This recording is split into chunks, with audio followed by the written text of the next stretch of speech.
They're just disorganized. All right, we're gonna take for the next couple of weeks. We're going to be going in a new direction. We looked at early modern Europe first for the first couple of weeks, 5 weeks of class, and then we spent a couple of weeks looking at non-traditional Asia. We looked at China, Japan, Iran, India, Central Asia, and now we're going to look at a series of revolutions that began in Europe. That these revolutions really haven't stopped. I mean, we're still in the midst of them. The revolution, the nature of the revolutions have changed and have altered over time. But these are revolutions that started in Europe but are worldwide in scope. And one of the revolutions corresponds to a time that we've already been discussing. We during the course of the early modern period in Europe, it actually starts really in the 17th century. There emerged this what's called the scientific revolution, and this scientific revolution inaugurated a whole new way of looking at the world. And the result has been that over the last several hundred years, there have been rapid changes in technology and our scientific understanding of our world and our universe. And this has had a tremendous impact on how people live their lives. And our people live longer than they do now. People are healthier than they have been. We have technology that people can only dream about, and we've made advances in a variety of different fields, whether it's medicine or physics or chemistry or whatever. We have made tremendous rapid expansions of our knowledge of these very diverse areas. So there's been this scientific revolution, and it's very much had a huge impact on our world and all human societies. Now all these revolutions are linked together, and another big revolution that's been sweeping the world has been what is often called a market revolution. Sometimes the market revolution is sometimes called the industrial revolution. Because, well, what a market revolution is that over the last several hundred years, the number of people buying and the number of people selling and the scope of trade has just skyrocketed. For thousands of years, human beings, basically, what they ate and what they used, the tools they used, the food they ate, the houses they lived in, were all produced within 4 or 5 miles of where they were born. They lived their whole lives not knowing anybody or having any experience outside the little tiny village that they lived in. And now we live in a world where your clothes are made in Bangladesh. You're eating food that might have been raised in Chile, and you're watching. And you hold in your hand a smartphone that has more computing knowledge than a NASA space computer 50 years ago. And so you live in a very much connected world. Now, today it's called, the word of the day is globalization, but globalization is basically just a fancy word for the market revolution that began hundreds of years ago. Now, it had its roots in the Age of Discovery, but beginning around 200 years ago, 300 years ago, really in the mid-18th century, this revolution kind of took off. And part of the reason why the market revolution is combined with the industrial revolution is that as the demand rose for goods and services, people used technology to try to speed up the production of goods. And the result was the development of factories and industry. See, industry is just a way of meeting the demand for goods. So a lot of times the market revolution is often conflated with the industrial revolution. And in many ways, the scientific revolution and advances in knowledge made possible the technology and the spirit of inquiry that fueled the industrial revolution. So the scientific revolution and the market revolution go hand in hand. Now, another revolution that occurred a little later but really began in the late 18th century, is there's been a revolution a political revolution. And just to give you an idea of the scope here, you know, when we look at the world history, when you say world history, you find out in the vast majority of cases, you had some kind of monarchical government, that most societies, whether it was a sultan or a khan or a king or an emperor, you had a monarchy, and you had this idea of authoritarian government where power was in the hands of certain classes and certain people who had authority over the general population, and in many cases that authority was backed by religion, in the sense that the religious ideology supported the establishment. But what we see happening... Oh, yes. Oh, yes. We cannot say something. Oh, yeah, let me just go ahead and do that. I forgot about that. There's really nothing on there I haven't really discussed yet, so you're good. Let me go ahead and do that. Okay, thank you. There we go. So, see, I haven't really got to that slide yet. I'm just kind of giving a general introduction. But so this political revolution, what it's meant is that instead of having monarchical governments, you look around the world today, and the vast majority of governments are some kind of representative constitutional government. So kind of today we're in the inverse of where we were years ago.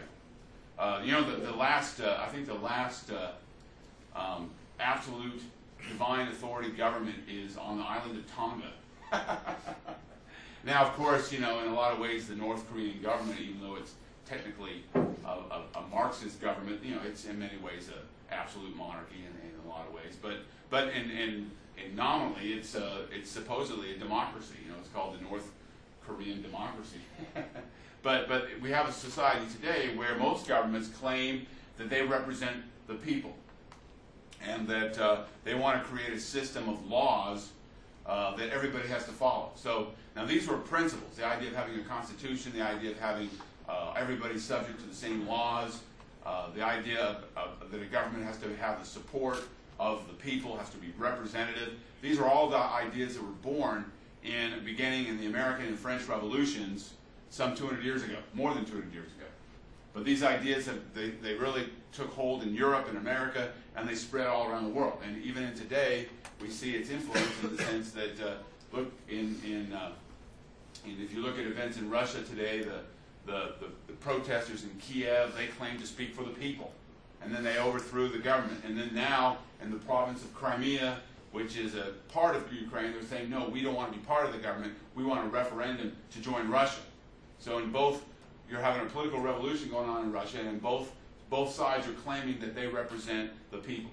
But that's how revolution, and then the same thing happened some years ago in the so-called Arab Spring, you know, where in Egypt and Tunisia and Syria and the other parts of the Arab world, there was this belief, hey, we are trying to establish a government that's of the people and for the people.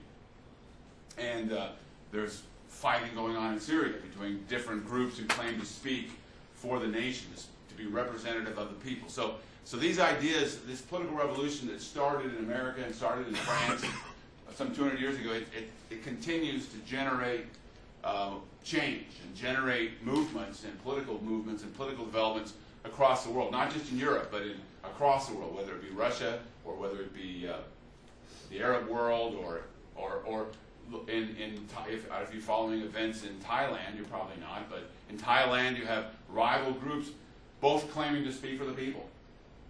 And so that seems to be the trend in the world we live in today. But it goes back to a political revolution that started several hundred years ago right here in America, and also in France during the French Revolution. So these were these scientific revolution, the market revolution, the political revolution. These revolutions started in Europe, but they've kind of had a wave effect in the sense that they've kind of embraced and impacted the entire world over the last several centuries. That's why the world has really radically changed over the last 700 years, because of these epic-changing revolutions. So today what we're going to do is we're going to start by looking at the scientific revolution, because it was kind of like, it got going first. It can be traced back to the 17th century. And then if we have time today, we'll start to look at the market revolution. So let's look at the scientific revolution. Probably one of the greatest achievements that came out of the scientific revolution was the development of the scientific method. Because the scientific method is used today, it's the basis of making any kind of discovery, new discovery, or making any kind of advancement in our knowledge. It all goes back to the development of a method for learning about the world we live in. And so what is the scientific method? Now, if you ever take a science class, you should know this already.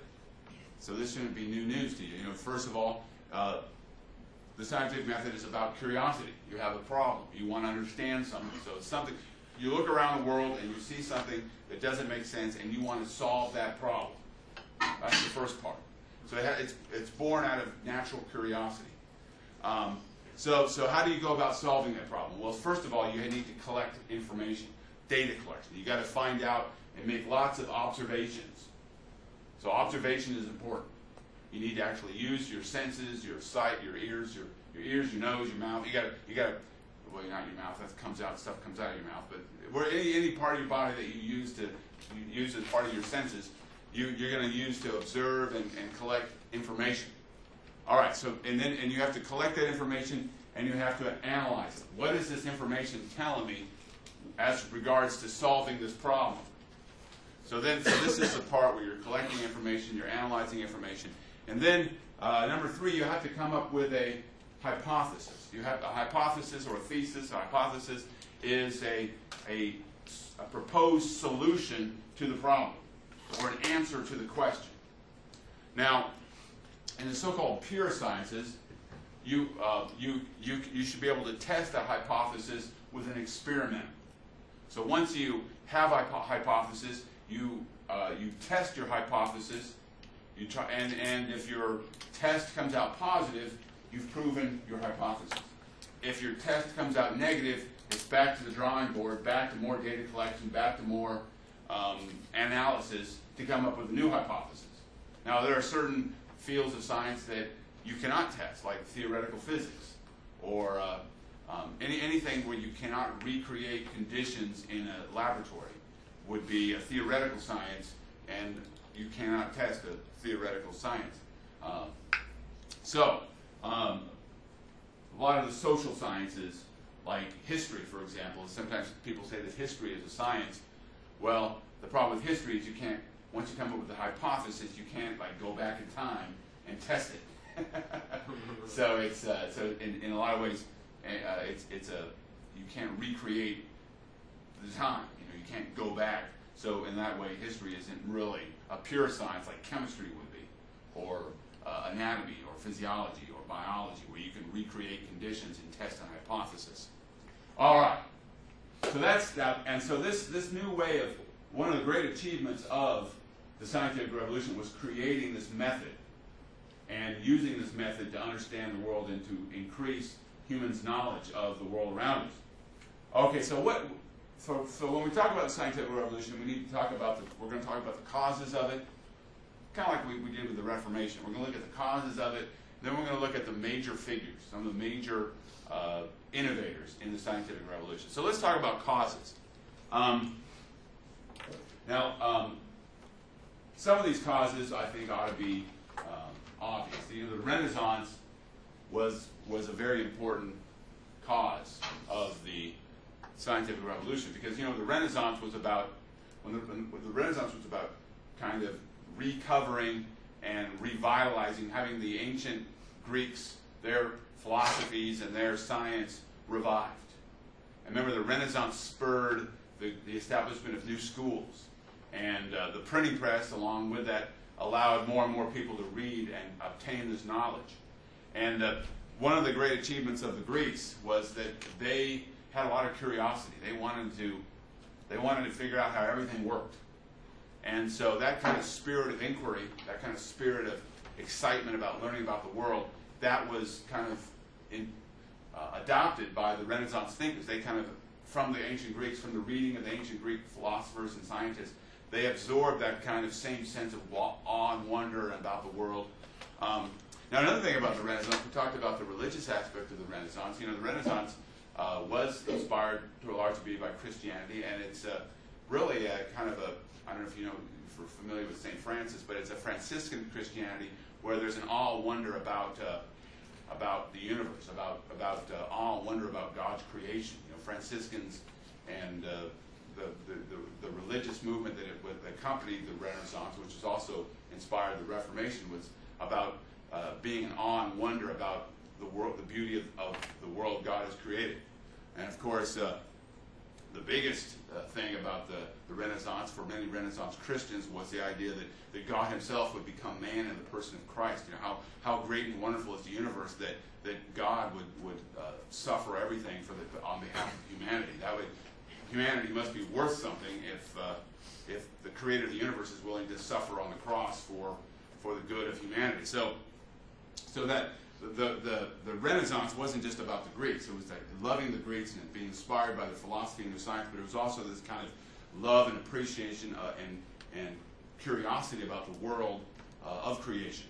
So those were big factors. So the Renaissance spurred a lot of interest in the natural world.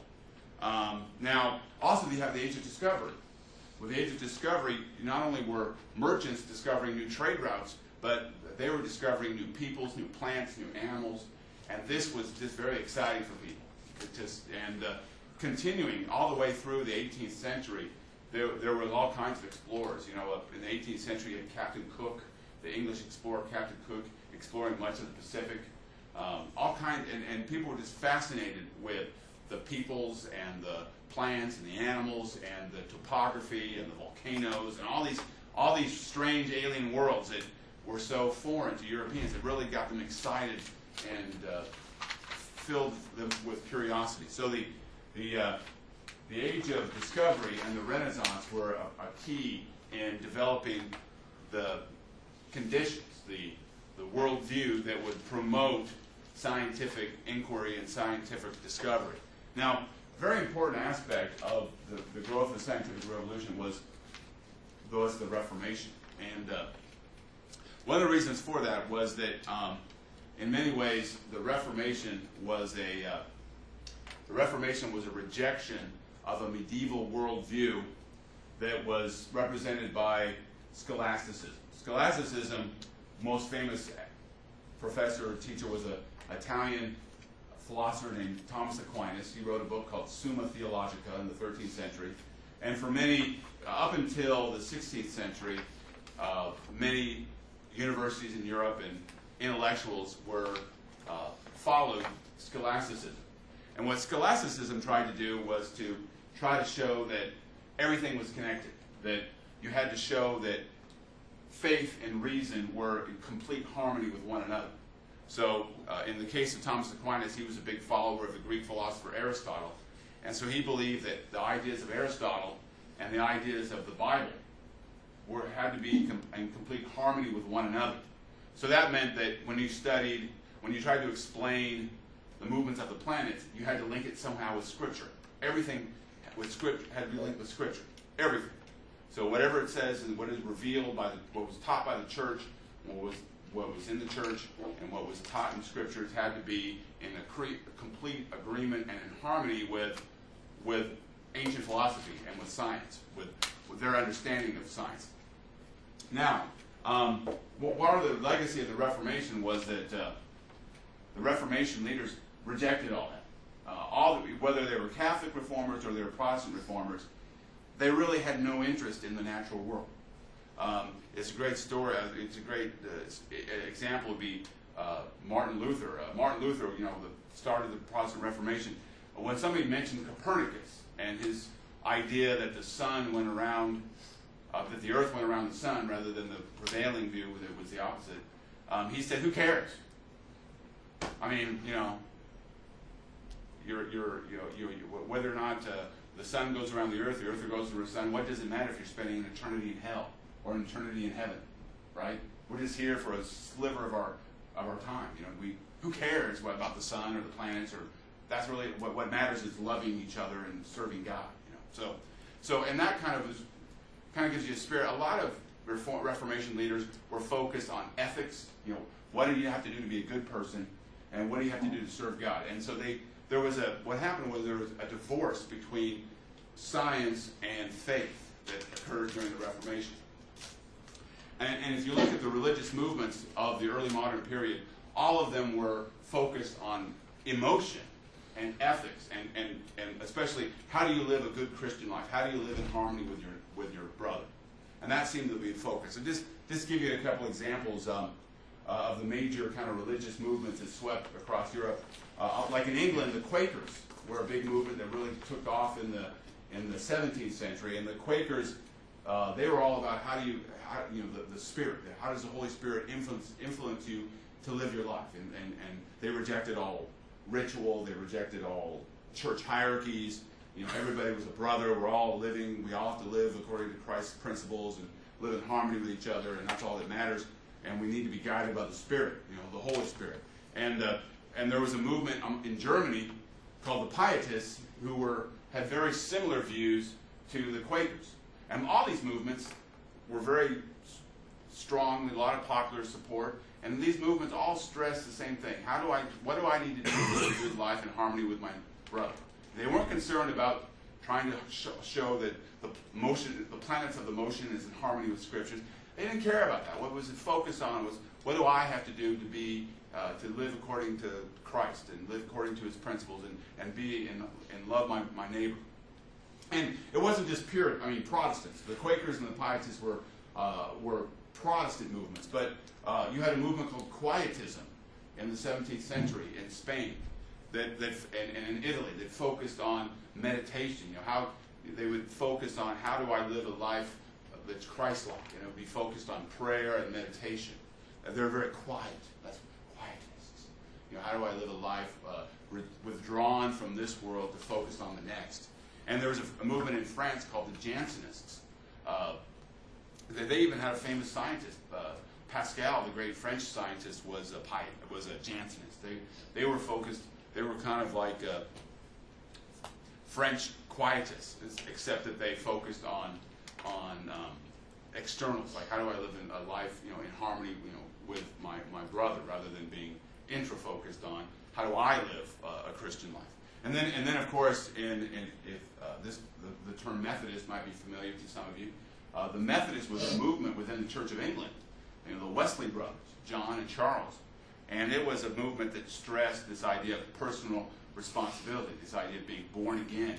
The person deciding, I'm going to live a life dedicated to Christ and stop my sinful living. And it was very emotional, and it was about catharsis and accepting Christ as your Savior. It was, they really, in America and England, the Methodists really popularized the phrase being born again in Christ and living a life of purity, committed to Jesus. And so all these movements that, whether they're Protestant or they're Catholic, the popular religious movements of the day in the early modern period all focused on emotion, on personal ethics, and faith.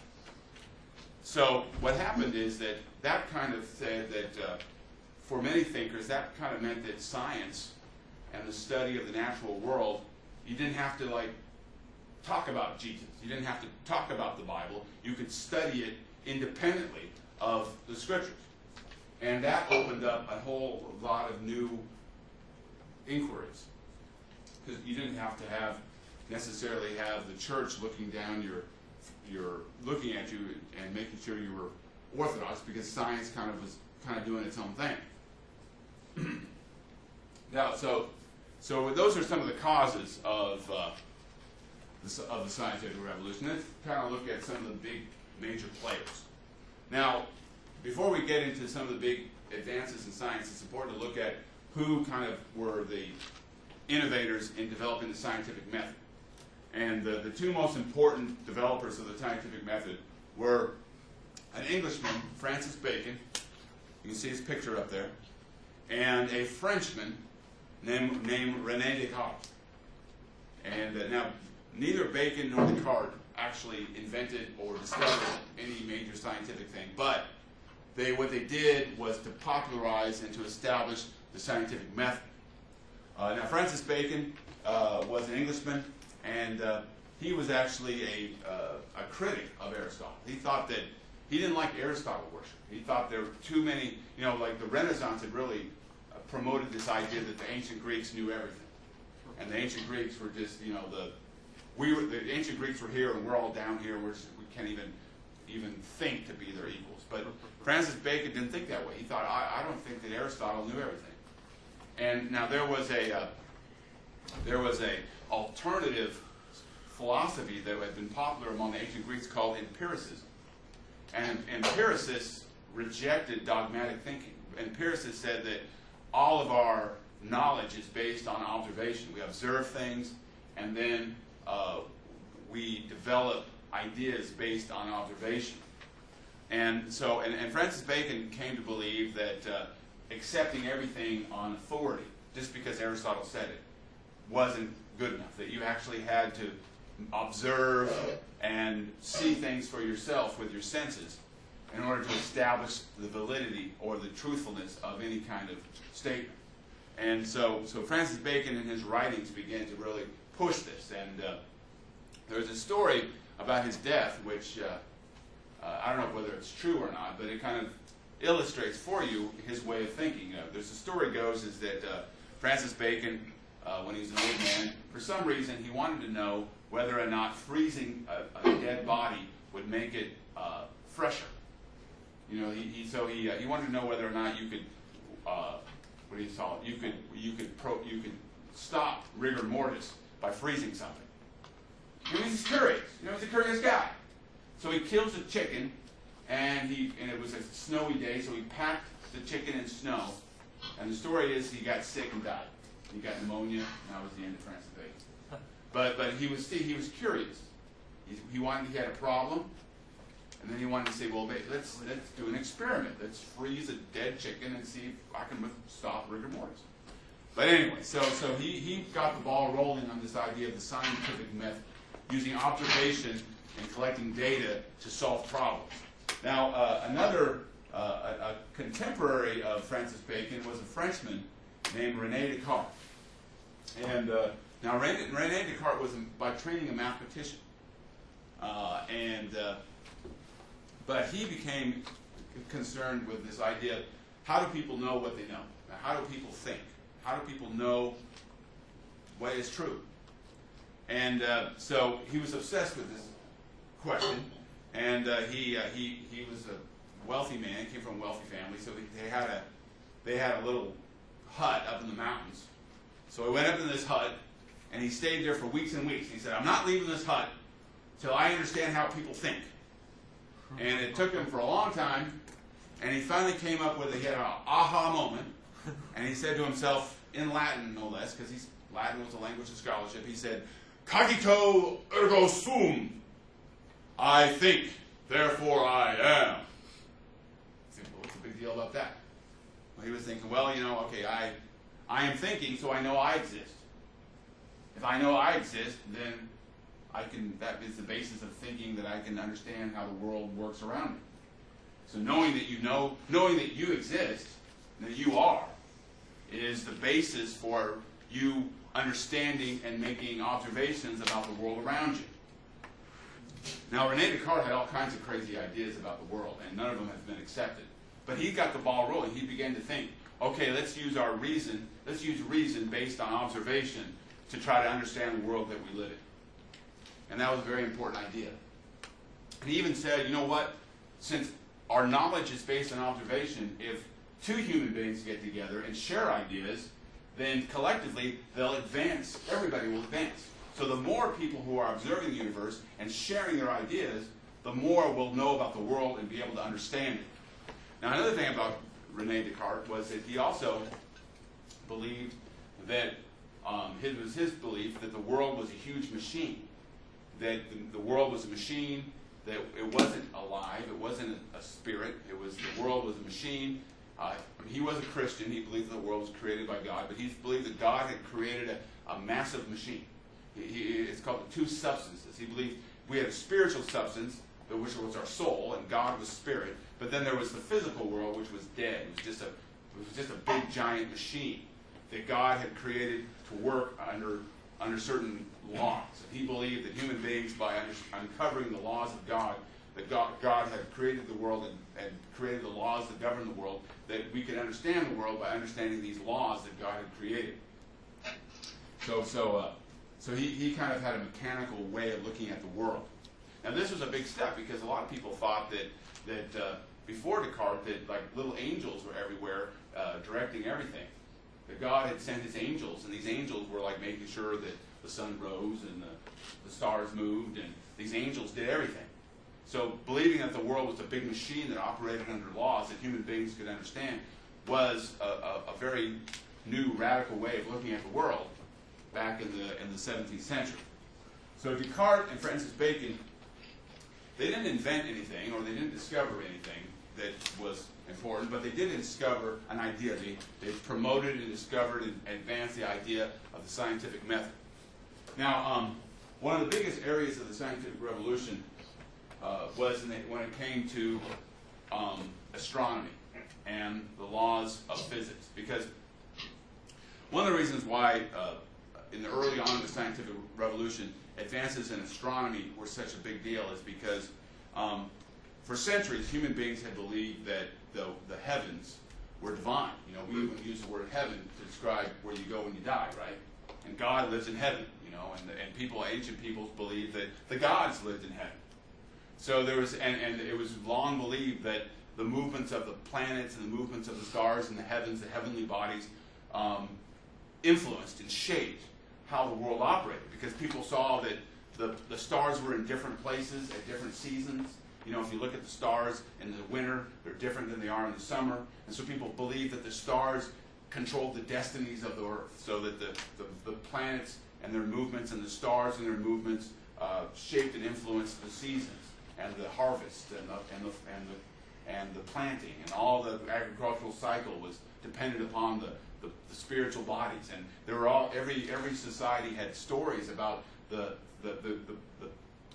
stars themselves were stories about gods and heroes, and like Orion and the Pleiades. And the Pleiades were these beautiful maidens that the great hunter Orion chased every fall at the planting season. I mean, they had all kinds. Those are the Greeks, but you look at every society from Polynesia to Africa to everywhere. They all have stories about the planets.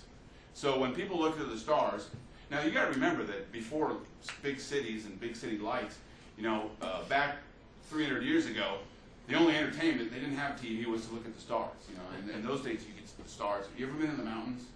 Anybody ever been to out camping away from the city lights? You look up the heaven. Aren't they amazing? Isn't that amazing? Isn't that one of the great things about going camping? Is to look up and see all the stars. That's how it was for people for thousands of years, because they didn't have big city lights. And they didn't have TV, so they'd look up the stars and say, those were where the gods lived. Oh, man, that's awesome. So when people could come around and say, no, the heavens aren't anything special. We can understand the heavens using reason and our scientific understanding. That was a big deal. Now, one of the great men of the scientific revolution was, for example, Galileo. Now Galileo was by training a mathematician, but he really was into the planets and the stars. And now, by the time he lived, technicians had invented the telescope. Now, he didn't invent the telescope, but he perfected the telescope. Now the telescope was invented for military purposes, so you could see what the enemy was up to. You know what a telescope is, right? So it was developed for military use. But he decided, I'm going to use the telescope, and I'm going to adapt it, and I'm going to use it to look at the stars. So he discovered things. He discovered that, for example, that there were big craters on the moon. You know, and then he discovered that there were actually moons going around the planet Jupiter. And then he also, and these ideas really kind of threw a rock into the whole Aristotelian version of the world. Now, see, Aristotle believed that the heavens were perfect.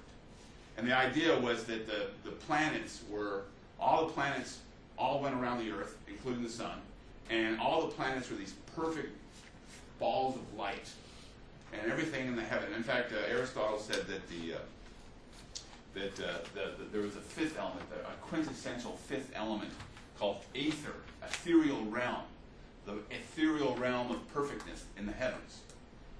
And that was, Aristotle was the man, and everybody said, well, if Aristotle said it, it's got to be true, right?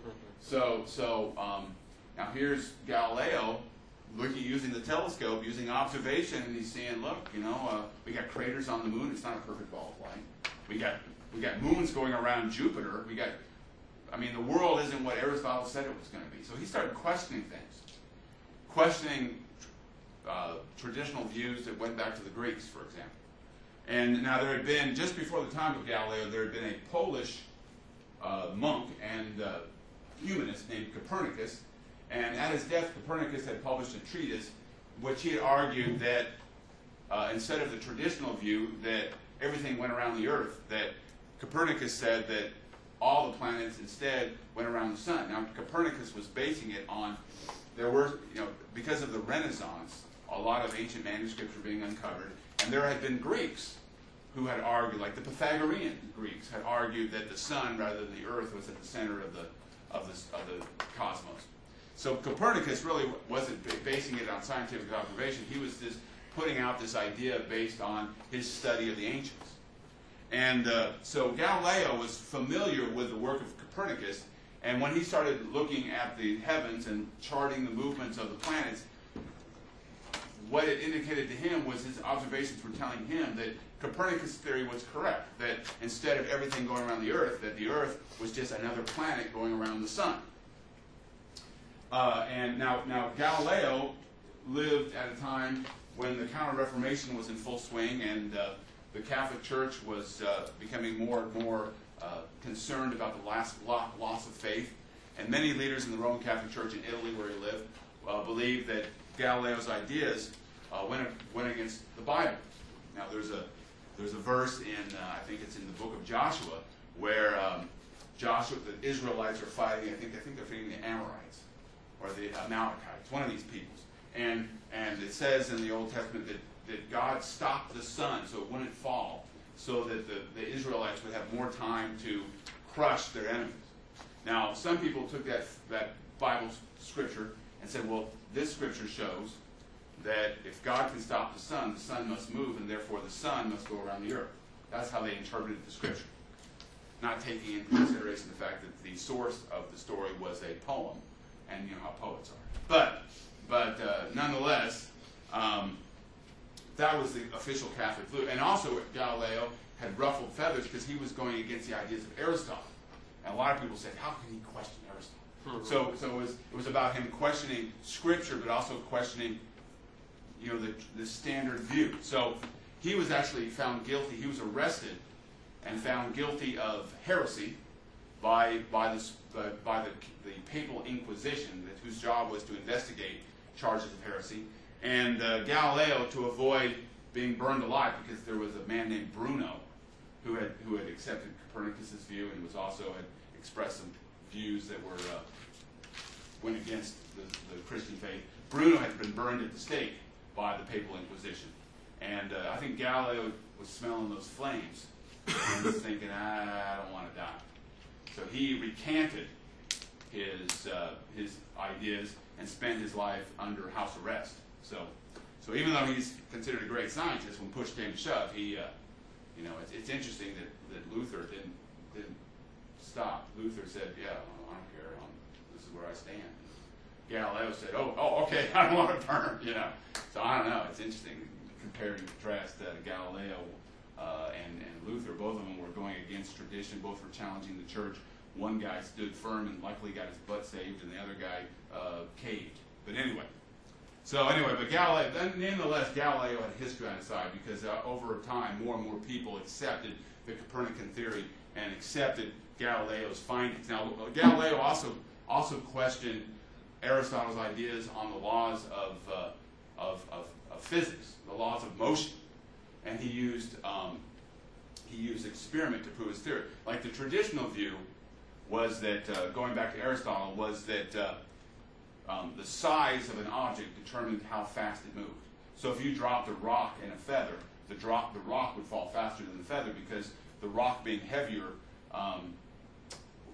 would have more force and would fall faster. Now that kind of makes sense, because you drop a rock and a feather, the feather takes longer to fall, right?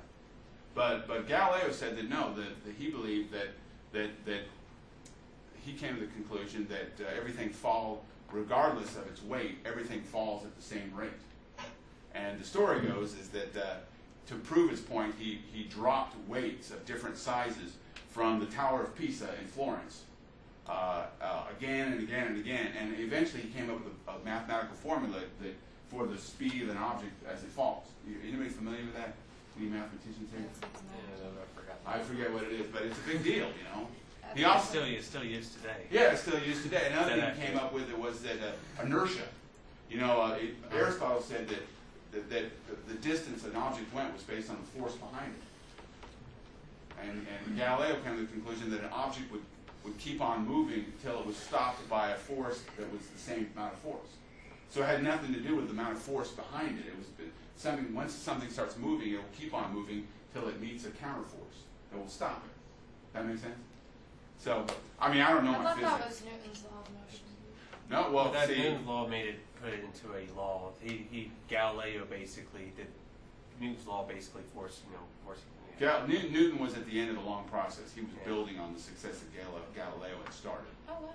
See, that's what's going on here with the scientific revolution. You learn, just like Galileo, just like Descartes said, when people start publishing, using the printing press to publish these ideas, then people learn from what other people say and then use that knowledge to build on those theories. Didn't Newton have the statement that stand on the shoulder of giants? Is that him? Though that was a very common statement, but I think he did say that too.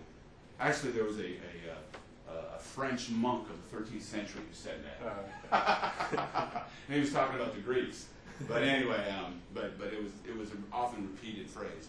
All right, now let me just tell you about the scientific revolution. This great stuff. There was this guy named Tycho Brahe.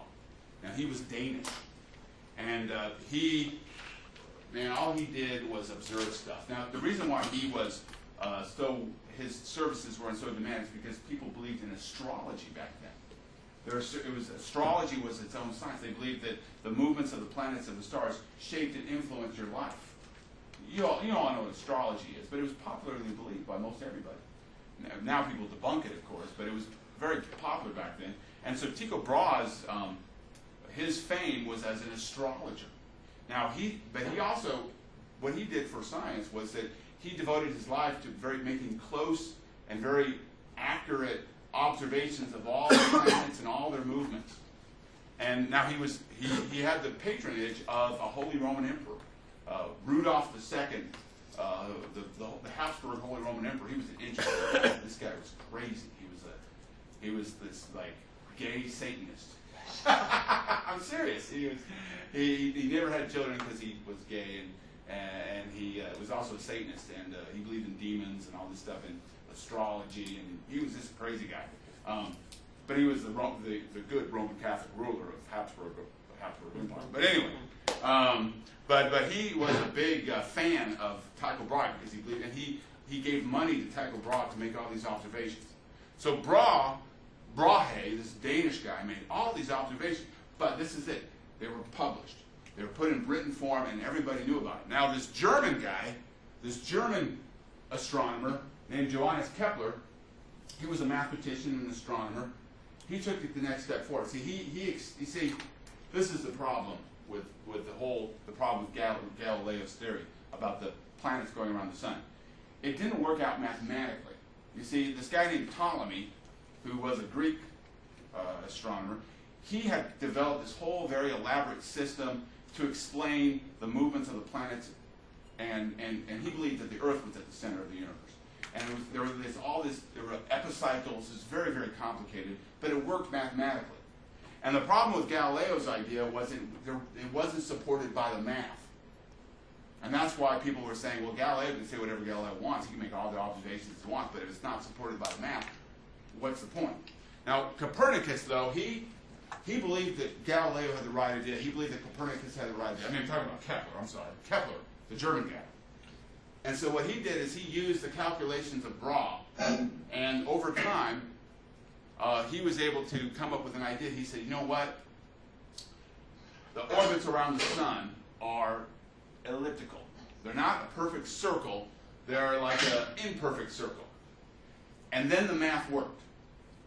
And then so he used the observations made by Brahe to come up with these elliptical circles, that the planets went around the sun in elliptical orbits. Now, it really bothered him because an ellipse is just not as pretty as a circle.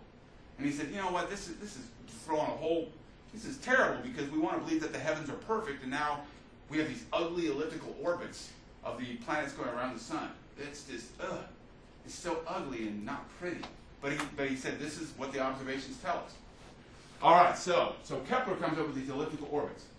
All right, now we come to the man, Isaac Newton. He's building on all these guys' earlier research. Isaac Newton, what does he do? He invents calculus. Calculus. Well, some people say this German guy named Leibniz did it, so there's a big rivalry. They probably came up with calculus kind of independently of each other, based on their observations and their study of math. But you ever heard of the quadratic equation? Did you ever have to learn that? You have to learn that in math? The quadratic equation is, I'm not a mathematician, so somebody can correct me, explains the movement of an object along a curve. Calculus explains elliptical orbits, right? So like basically, what Newton did was to take Galileo's ideas and come up with the math to explain Galileo and Copernicus' ideas. He also came up with this idea called gravity. He believed that there's a force called gravity that bound all the material objects in the universe, that there's the force generated by objects. And he got a lot of flack for believing in gravity. You ever heard the story about how he came up with the idea of gravity? He hit, the apple fell on his head when he was sitting under a tree, and he, gravity. But anyway, you see, it was a wonderful thing that many people thought it was wonderful because he had used his reason, he had used mathematics to explain a natural phenomenon. And what calculus did was to explain the elliptical orbits of the planets around the sun.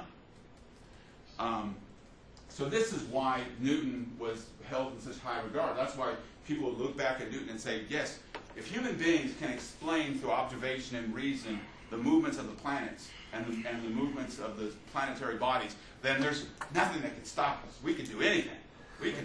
We're awesome. We've explained the mysteries of the universe, because you got to remember that up to that point, the heavens were the most mysterious thing that people had ever seen. They didn't know how. They were just, oh, heavens, oh, gods are up there, oh. But here comes Newton saying, no, we can use our minds and our reason, and we can understand everything. We can understand how the world works. And people got excited by that. They said, hey, if we can explain planetary motions, we can use reason and develop mathematical and scientific laws to understand everything. And that's what happened in a lot of different fields. And I'm just going to briefly go over some of the fields. William Harvey would have been a contemporary of Newton and Kepler. He was an Englishman, and he was kind of doing what, in the field of medicine, he was kind of doing what Bacon and what Galileo were doing. He was questioning beliefs of the ancient Greeks.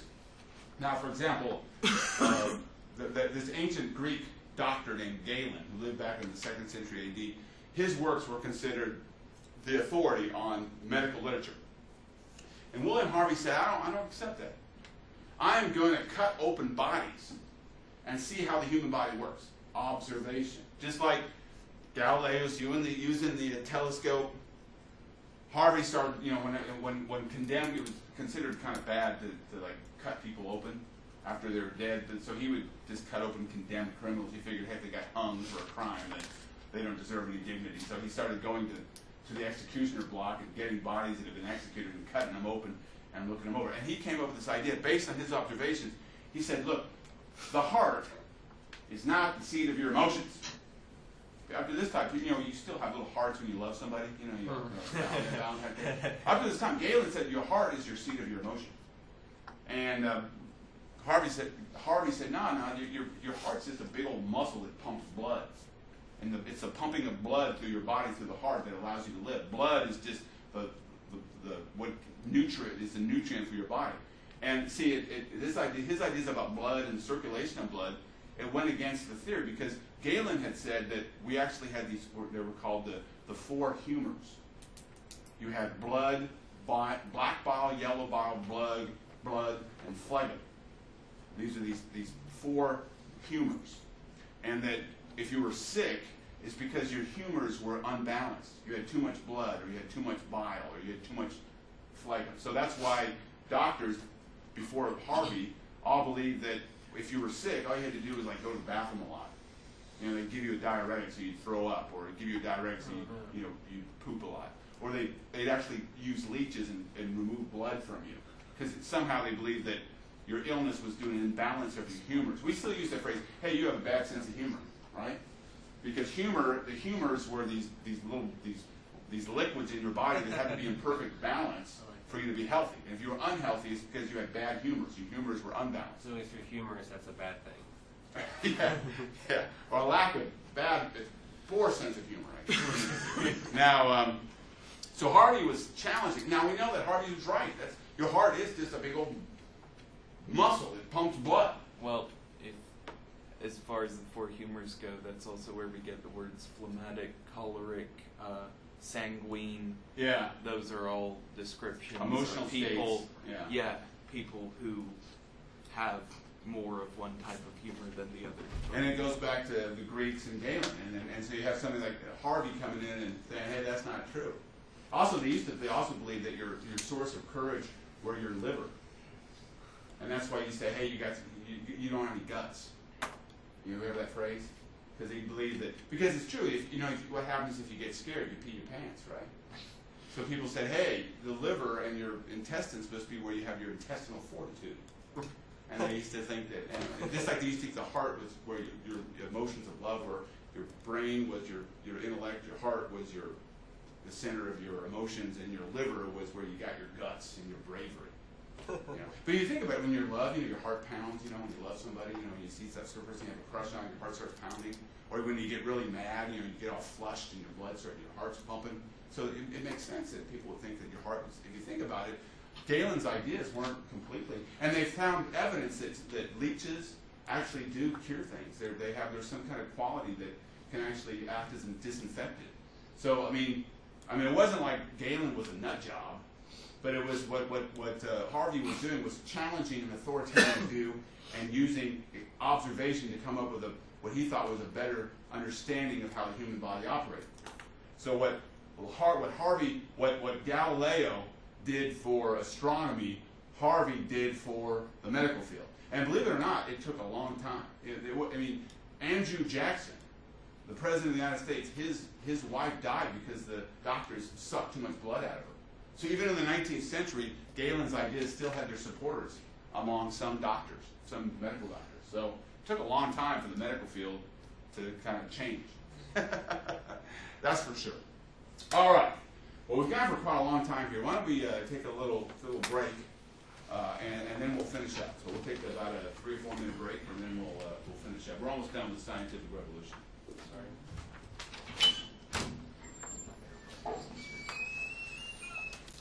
Or obviously, when you look at the scientific revolution, you could spend a lot of time looking at a lot of different figures who made advances in one field of science or another, and I can't do justice to them all, but I was just going to mention, besides Harvey, in the medical field, another prominent scientist in the field of chemistry would be Antoine Lavoisier, who, as you can see, was in the 18th century. He conducted chemical experiments, and he was the one who came up with the law of the conservation of matter. When in any kind of chemical, I think that's how it works, I'm not a chemist, but I think in any kind of chemical reaction, the amount of matter remains constant regardless of the experiment. So even though it might look like you have less of something, the total amount of matter remains the same in any kind of chemical reaction. Another great, Antoine was a Frenchman. Carl Linnaeus was a Swede. And in the field of biology, he's very important because he devoted much of his life to observation of plants. And he came to the conclusion that plants can be grouped into broader categories called genus, and then within that genus you have species. So he came up with a way of classifying plants that tried to to find commonalities among plants, and that kind of terminology is still in use today for plants and animals. And it goes back to Carl Linnaeus. So he developed a vocabulary, a terminology for the observation of plants and ultimately animals as well. So and you can see that all these guys, it's an international movement. Carl Linnaeus was a Swede, Antoine Lavoisier was French, William Harvey was English, Isaac Newton was English, Kepler was German, Barrage was Danish, Copernicus was Polish, Galileo was Italian. I mean, it was a European-wide phenomenon, this scientific revolution. Now the scientific revolution had a tremendous impact on the way that people looked at the world. And with the advances made in science, it wasn't long before prominent people decided that the advancement of science would be something that would give them social distinction. And for example, King Charles II, the King of England, he established the Royal Society. The Royal Society was an organization that was dedicated to the advancement of science. And what they did, they started the idea of a journal. But what the Royal Society did was to, if you would be invited to join by the king, it was a great honor, and your work would be published and receive the kind of like the support of the Royal Society, which meant something. The king was saying, look, I want to advance science. So, and now Louis XIV was not to be outdone. So the next year, France, in Paris, he established the Royal Academy of Science. And once Louis XIV became known that being a great king meant that you were a patron of the arts and patron of the sciences, everybody had to get on board. And so every great European monarch soon had his Royal Academy. For example, in 1700, the King of Prussia established the Berlin Academy of Science. And this was a European-wide phenomenon. And a lot of times it was just towns and cities that established academic societies. And for example, Benjamin Franklin in America, he established the American Philosophical Society in Philadelphia, and what would eventually become the University of Pennsylvania, one of the great institutions of learning in America. So even in America, people were following developments in Europe and creating scientific academies and societies dedicated to spreading science and advancing science and publishing works on scientific work. You know, for example, Ben Franklin he did his work. You know about electricity, right? You know, he did the key and go flying the kite in the electrical storm. Did he really do that? Yeah, he did that. He actually published works on electricity that were important. You know, he was many different things. Ben Franklin, as a great statesman, but also enthusiastic Satanist, and you didn't know that part about Benjamin Franklin belonging to the Satanist Society and having wild sex orgies. But anyway, here's the woman he loved France. But anyway, this idea that advancing science through academies and the publication of journals became established across Europe in the 17th century. Now, out of the advances made in the sciences came a philosophical movement across Europe that is often known as the Enlightenment. Now, the Enlightenment was not a single monolithic movement. There were different types of enlightenment in different parts of Europe, but the Enlightenment was the idea that was in a lot of ways the philosophers of the Enlightenment were inspired by Isaac Newton's discoveries, and they believed that the human reason, by the application of human reason, there was no limit to where human beings could go. That human beings would only progress, that the human condition would only improve through the advancement of science and the advancement of technology. And now there are different versions of enlightenment, because, like, for example, in England, the Enlightenment was not necessarily anti-religion. Isaac Newton himself was a minister in the Anglican Church, and in the Enlightenment, belief in God and Christianity and the Enlightenment did not necessarily compete, or they were not in conflict. And in the American Enlightenment, like one of the most prominent members of the Enlightenment in advancing scientific ideas was Jonathan Edwards, the president of Yale, who was also a prominent evangelical minister. So you could be an evangelical minister and believe in the ideals of the Enlightenment and the advancement of science, and it wasn't a problem in many parts of America and in England. Now, in France, though, and across much of Europe, you found an Enlightenment as embodied by the person of Voltaire that viewed all organized religion as an obstacle to progress. In other words, Christianity and organized religion of any sort kept human beings from advancing. So the Enlightenment in some parts of Europe was anti-Christian, anti-religion. Now that wasn't true everywhere, but it was in France. And Voltaire was a Frenchman who, his father was a doctor, and so he was middle class, so he got a really good education. He actually went to school at a Jesuit school. He got a real strong Catholic education, and he rebelled against that completely. And he came to believe that Enlightenment meant that you had to basically dispense with religion altogether. Now, dispensing with religion for Voltaire did not mean that he didn't believe in a God. He believed that God was just reason, the abstract reason. In other words, it was called deism. He believed that there was a God, but God was a creator, but the world that God created, God was not a person, he was an idea. He was human reason. He was reason. And that once the world had been created, it operated under laws, the laws of nature, that human beings using their reason could understand. So, and deism became a very popular among many thinkers of the Enlightenment. Voltaire was the toast of the town. In France, wealthy individuals, whether they were middle class or aristocrats, would open up their salons. A salon was originally like a sitting room where you would entertain guests.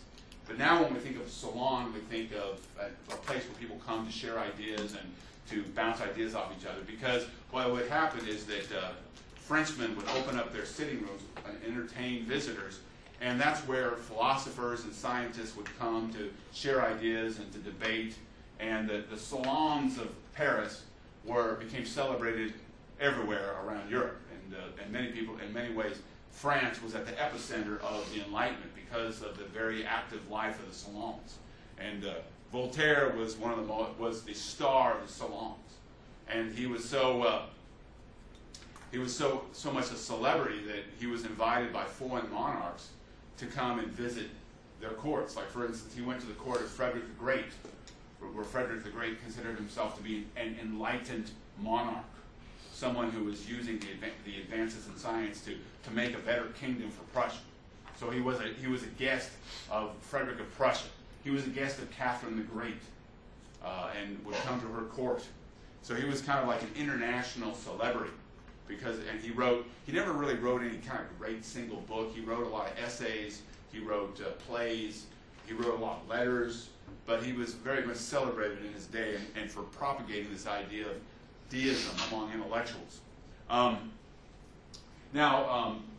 Another great of the Enlightenment was a Scotsman. In fact, there was a Scottish Enlightenment.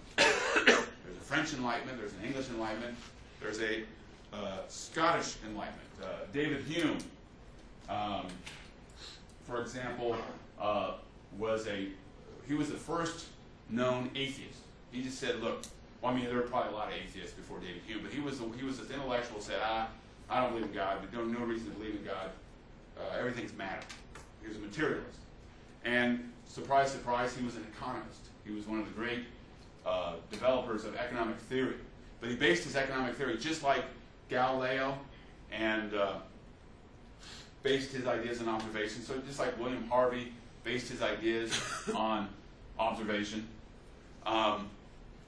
David Hume, he did the same thing, and he observed economic behavior.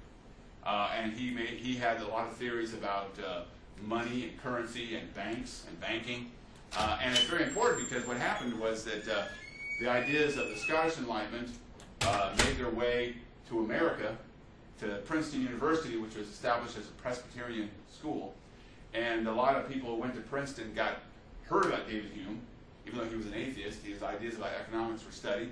And they interacted in America. And a man by the name of Alexander Hamilton created our currency and the forerunner of the Federal Reserve based on his understanding of David Hume's analysis of his economic theory and his analysis of the Bank of England. So in a lot of ways, our banking system and our monetary system was inspired by the empirical observation and research of the atheist Scottish Enlightenment thinker David Hume. Now, there's a great story about David Hume. Everybody thought that he was going to give up his atheism when he was on his deathbed. So he's laying there dying, and he even yelled out, I'm an atheist to an end, and I'm always an atheist. I will not crack. Because everybody was hoping he was going to crack and say, at a moment of death, say, okay, I'm a Christian, I want to hedge my bets. But he didn't. He died defiant to the end. But anyway. And they didn't even make up any stories about him converting? He never converted. He was an atheist to the end. Now, another very important thinker in American history was another Enlightenment thinker, John Locke. Now, John Locke was a Christian, so he wasn't a traditional Christian. But he was very important because in many ways, he is, like David Hume, he's one of the great four developers of social sciences. His main interest was political science, what we would call political science, and psychology. And his greatest achievements had to do in the fields of what we would consider psychology and also political science. For example, he wrote an essay called An Essay Concerning Human Understanding, in which he came up with the idea that human beings were like a big sponge. We're born as an empty sponge with nothing. We're like tabula rasa. We're born, our brain is an empty slate. And basically our worldviews, our ideas, our values, our way of thinking are all shaped by our environment. So we start out as an empty page, a tabula rasa, and over our lives, who we are and what we believe are shaped by our environment, our parents, our government, our community. And the reason why this was so important to later Enlightenment thinkers, because it paved the way for the idea that through social reform, if you reform society, society will create better people. I mean, that's the basis of all social reform in this country, going back to the 19th century. Even the Great Society of Lyndon Johnson in the 1960s was based on the idea if we create a better society, our little babies will grow up to be better people. But it all goes back to John Locke. Now, another way that John Locke shaped and influenced America was his political ideas. He came up with this idea. See, the traditional standard view had always been that God had given kings power because human beings, because of their debased condition, their sinful state, God had given power to kings to establish order and peace in a sinful society. But John Locke came to the idea that not only were people born an empty slate, a tabula rasa, but everybody was born equal, ideally.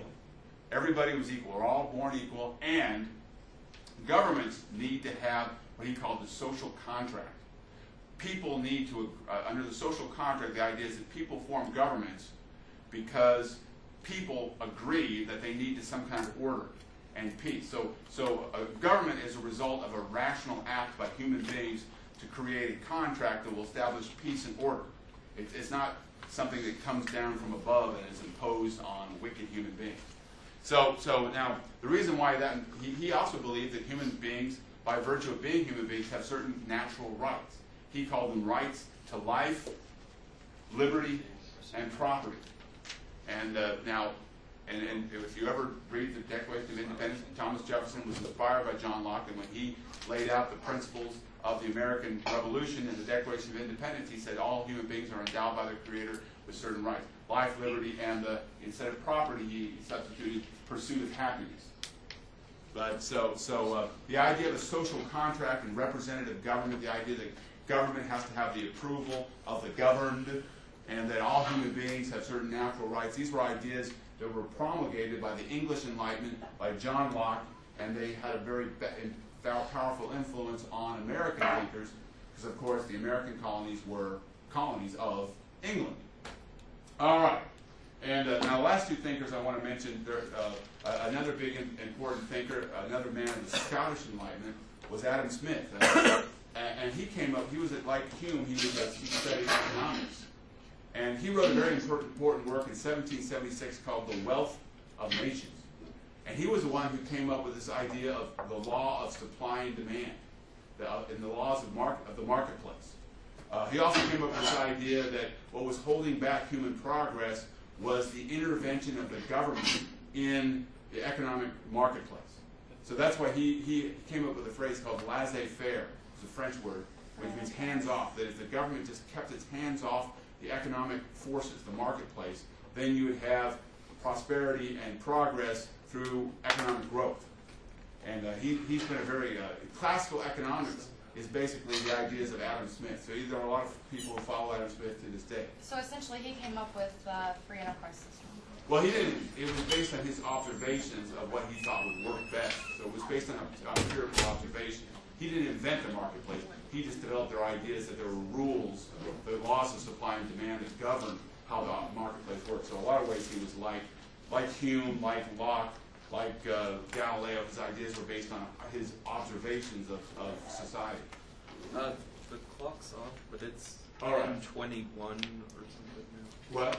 It's after 10. Yeah, I know. We got to get going. So we're going to stop there today, and we're going to pick up the scientific revolution, and we're going to talk about the market revolution and the political revolution. We're going to get to that after the spring break. So I hope you all have a good spring break. Your little voice let you down today. What? The little voice let you down today. The voice didn't tell you. Oh, I think they must be broken or something. Your conference is scheduled to end in 2 minutes. Oh, so It's not broken. It's just, Hey, wait! The answer not to the last broken, test it's of the just question wrong. is... I think it just depends on when he starts the thing. That thing will say like a minute 30 sometimes, or a minute 26, and it'll be at the same time every day.